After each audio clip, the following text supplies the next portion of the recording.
top of the live truck so we can give you a better look. If you look over me, this is just one of the examples. You see this small white sign here? That is actually metal. It looks like just a paper sign, but it's actually a metal sign that was ripped off the side of this building. Now, we're right near Kentucky Wesleyan Plaza, which is a major shopping center here in Owensboro. If you look over this way, to my left, you can see that there are cars literally flipped over in parking lots. That's how strong the winds were that came through here. Bulldozers are trying to take roofs off of buildings. There is so much devastation over in this area. Unfortunately, a lot of it you can't see because there are so many businesses. But some places, roofs are ripped off. Other places, there's no damage at all. If you take a look around this way, this is Kentucky Wesleyan Shopping Center. This is a major shopping center in the area. That's where we were talking about yesterday, where the girl was in the Kroger shop, and people started to panic, and she hid under the desk. This is a major shopping center. The McDonald's sign is ripped off.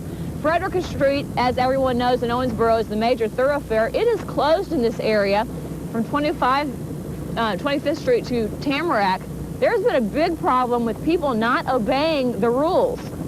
As you can see, there are power lines down. This road is blocked off for a reason. State police are out here, as well as city police, trying to keep people from sightseeing. There's a lot of sightseeing going on. People are driving over power lines. It's a very dangerous situation. If you're not helping with the cleanup effort, you need to stay inside. Let's take a look at some of the video from Chopper 14 that we got from earlier. As you can see, there is a lot of damage, and it hit in hit-or-miss spots. As you can see, some houses didn't receive any damage while other buildings were destroyed. We saw a lot of damage. Kentucky Wesleyan College, of course, received a lot of the damage, as well as High School. Here is where we were talking about, where we showed you just a minute ago. Cars are flipped over. This is right near the Roosevelt House. Cars are flipped over, completely over. Some are landed on top of each other. We saw cranes just a moment ago coming through the area, we believe, to go and help get some of those cars. Here's an area where some houses look like they don't have any damage, and then right next door, completely destroyed. So this is going to be a major cleanup effort. 150 to 200 people are staying in the shelter. 750 to 800 homes were damaged, 35 businesses. Only 1 to 2 serious injuries reported, one man with a major back injury. They are desperately in need of volunteers at the sports center, and that's where people are located, and that's where people are staying in the shelter. They're expecting more people tonight. If you can volunteer your time or your efforts, they would really appreciate it. You can call the number on your screen, which is 687-8334. Of course, the area code is 270. They need anyone who can help with supplies. They need anyone who can help, plumbers, electricians, anybody to come out, because this is going to be a major cleanup effort all the way around, Mike. Boy, it sure is. Stephanie, thanks very much for that report. And again, Stephanie Sylvie will be back later with more on the cleanup efforts in Owensboro. At this hour, Owensboro city officials are holding a news conference to talk about the damage in and around the city and what's being done to help those whose homes and businesses were damaged or destroyed. Steve Johnson is there, and he joins us now live on the phone. Steve, what are the issues that are being addressed at this hour? Well, Mike, the meeting just started a few minutes ago, but one of the things that Owensboro officials said up front is that this damage is much, much greater than they had anticipated from going out last night. Now, they're estimating anywhere from 200 to 300 homes have been damaged. Now, we've heard anywhere from 500 to 700, so we're still not sure, and they are saying at least 50 homes destroyed. Reed Hare, who is the county judge here, has also said that he signed a declaration which basically allows them to do whatever needs to be done to relieve this problem here. Also, they're saying that they're having a lot of problems with people calling in needing baby formula and health assistance. So they're asking anyone that needs baby formula or health assistance or anything else to direct those calls to the health department. Again, this meeting has just started and it's still going on.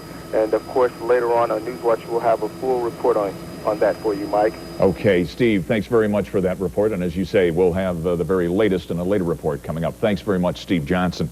Well, folks forced out of their homes by the tornado can seek shelter at the Owensboro Sports Center. The American Red Cross has converted the facility into an emergency relief center.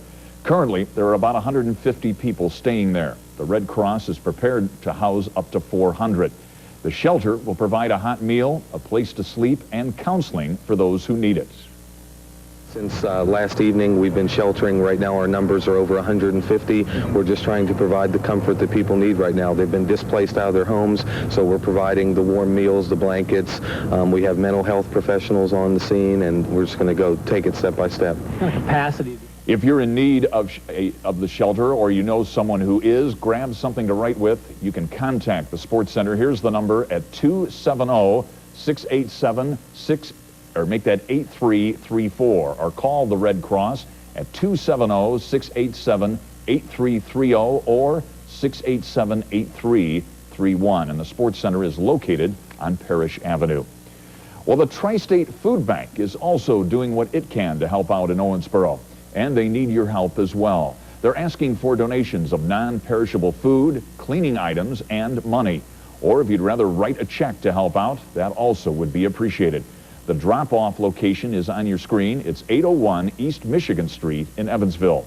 Also, if you have questions, you can call 812-425-0775. The food bank will be sending a truck to Owensboro today with supplies from its current warehouse stock. We invite you to join us Friday evening, starting at 6:30, live from Owensboro for our Tornado 2000 telethon. It's your opportunity to help the tornado victims from Owensboro. We'll be live in Owensboro, and much like we did with our Flood of 97 telethon, we'll be asking you for your help in Owensboro. Stay tuned to Newswatch 14 for more details later in the week on Tornado 2000. The first storm that moved through the tri-state hit the hardest north of the Ohio River in Evansville.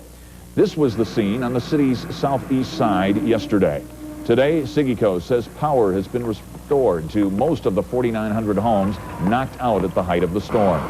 We're told a lot of trees are still laying where they fell yesterday, most of them on houses and cars. It'll probably be a couple more days before the area is completely cleaned up. The damage in Evansville is being blamed on straight-lined winds. Luckily, no one was injured. This morning, at least one death in the tri-state region is being blamed on yesterday's storms. Police say a 36-year-old John Powell, or make that John Howell, of West Paducah, was killed when his pickup truck skidded into a ditch and flipped over several times along US 62. Investigators say the heavy rain and flooded sections of the highway played a factor in the accident. We'll have more live updates from Owensboro throughout this half hour. Also ahead on midday, if you have any insurance or legal questions pertaining to the storm damage, our midday Q&A guest can help. At 11:46, Attorney Wes Bowers joins us to take your calls. And